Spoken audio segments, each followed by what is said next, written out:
Godfrey made a further contribution, and now I call upon Lynn Gregory.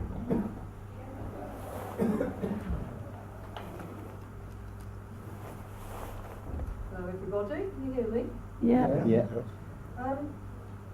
Well, I'm Godfrey Webster's partner, as you know, and the Trades Council decided this year that actually 2 years ago really, that they'd like to give an award in Godfrey's memory each year to a young trade unionist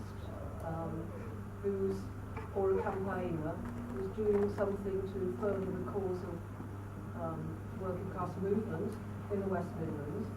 So I was called upon to make a few remarks about Godfrey. And I brought various memorabilia of Godfrey's life with me to enliven it a bit. I know you had a very warm regard for Godfrey and respect for the work he did in the trade union movement on the Trades Council in Birmingham.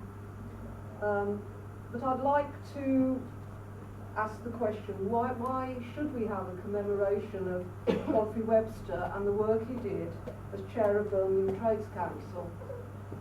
Because obviously we're not in the business of hero worshipping people, but he was a fine man, and a little bit of hero worship doesn't go down in this anyway. Well, I think because he had, as a revolutionary socialist, an ability to see into what was needed to make the Trades Council a relevant organisation and one that could represent the interests of the working class in the West Midlands. He saw the downturn in the economic situation, the onslaught not only on working conditions but social conditions as well. But that didn't stop him. In fact, towards the end of his life, he redoubled his efforts to make the Trades Council a campaigning and representative organisation. Of course, Godfrey came to Birmingham TUC with a considerable political background. Already he had spent a number of years on Smethwick Trades Council, or Worley Trades Council I should say, as it was called in those days, and then as secretary of his task branch before it became Aston's and then Unite. And this was the cup they awarded him to Godfrey in appreciation of services to TAS Worley branch 1973 to 79. And although he didn't have a very happy relationship with the TAS leadership in Birmingham, his members obviously appreciated it with the Worley branch enough to give him that thankard.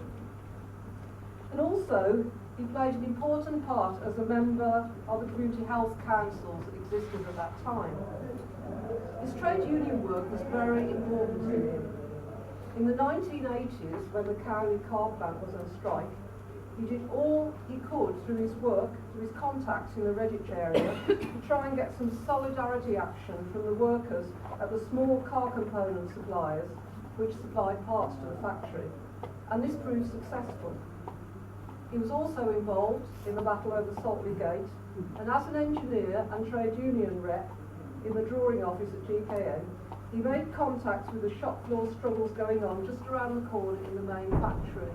And I do remember him, he was very keen to recruit new representatives in the workplace.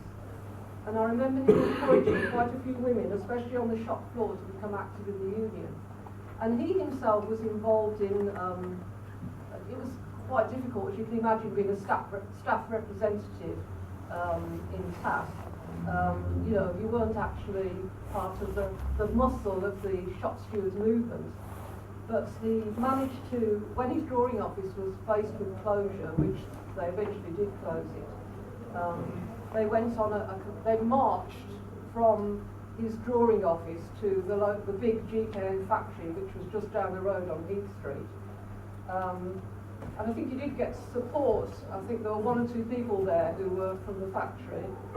And it says nearly 100 placard-carrying demonstrators marched on GKN Reinforcements headquarters in Smethwick yesterday to deliver protest letters to directors. Staff Union representative Godfrey Webster said, "If nothing is done, then further action will be taken." You know what Godfrey was like. He said there are between 10,000 and 13,000 workers in GKN factories. That's amazing, isn't it? That number, we can't imagine it these days, who will be asked to force the firm into thinking their decisions through again. So there's a picture of him there with his inevitable duffel coat on, holding up his leaflets, and he's got, behind him it says, they've got these placards, who says we're not needed, show us the books. You can see how he was already in those days. He was done a bit of reading of the transitional programme, I think. Anyway, we and a number of other enthusiastic socialists were regularly out of bed early in the morning to leaflet local factories like Birchfield Extrusions, the Birmingham foundries, or the other GKN factories with rank and file work and numerous sort of bulletins that used to go into the factories, or socialist newspapers. Godfrey always looked to the base of the trade union movement to provide the leadership in campaigns over pay and conditions at work. He hated bureaucracy in all its forms, and he had many arguments with those who, as he saw, protected their positions at the expense of ordinary men and women. When Jerry Hicks was campaigning for the leadership of Unite, Godfrey and others from the Trades Council were very active in supporting him.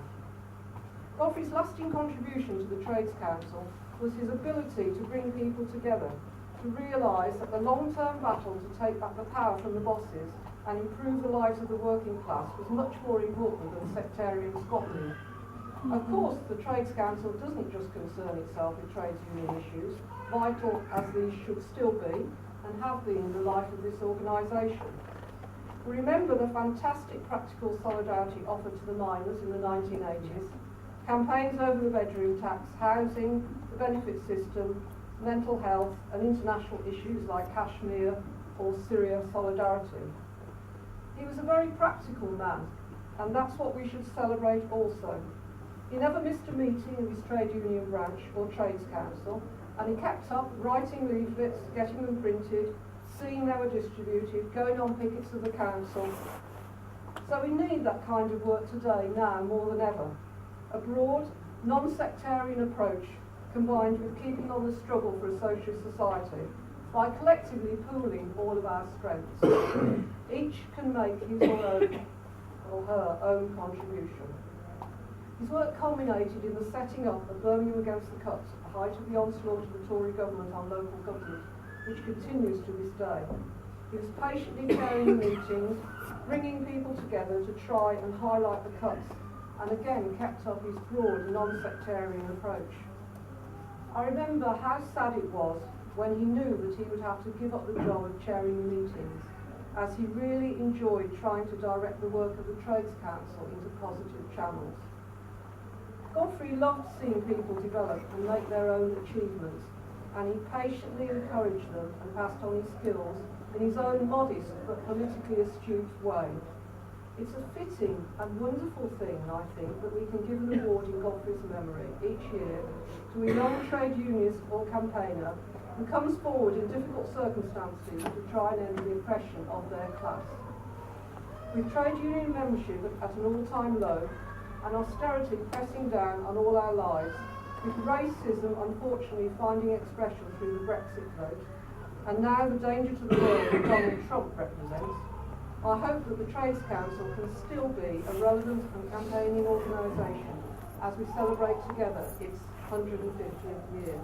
And before the end, I just want to show you some of the pictures of Godfrey in his fighting mood mostly, speaking at the Trades Council anniversary, the Trades Council May Day celebrations, and speaking at the Trades Council on the endless numbers of marches against austerity that we've had in Birmingham.